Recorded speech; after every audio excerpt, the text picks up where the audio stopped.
ጋይሶችዬ እንግዲህ አንዳንድ መረጃዎች እየወጡ ነው።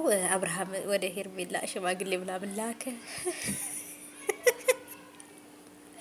ሲያዩት ያላማረ ሲበሉት ያቀራል አላ ያገሬ ሰው ማለት ነው። እና አሁን በእናንተ ቤት እኮ በቃ ሩታ ልታናድዱ ሩታ ምናምን እንትን ልትሉ እዚህ ጋር ሜሪ እና ዳኒን ምናምን ልታቃጥሉ ምናምን ነው እና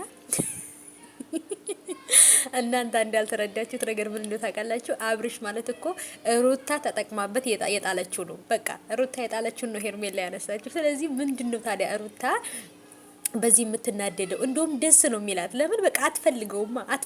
በቃ ሩታ ያልፈለገችውን ነገር ነው ሄርሜላ ያነሳችው። እና እኔ በነገራችን ላይ ሄርሜላ፣ ሩታ፣ አብርሽ ምናምን ብዬ ከፋፍዬ እኔ ሰውን እንትን አይደለም። ለምን ታውቃላችሁ?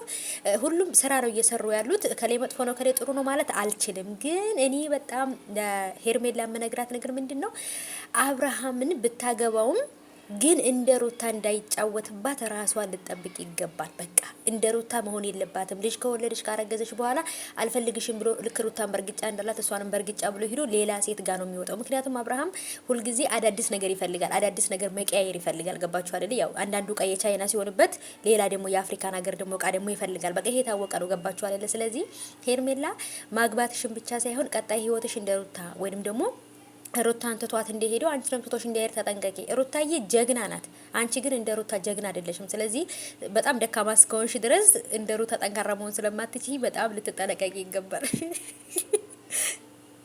እና ስለዚህ እውነት ያሳቀኝ ለምንድን ነው በቃ የሽማግሌዎቹ ነገር። አንድ ደህና ሽማግሌ አይላክም እንዳለ ምድረ ጫታ አንድ ደህና ሰው አይሰበስብም። እኔ እኮ እዚህ ጋር ነጋሽዬ ምናምን ሳያቸው እነሱም አገቡበት እንደ በይሰ የሉም። ሽማግሌዎችን እየጠበቅን ነው አላሉም መሰላችሁ?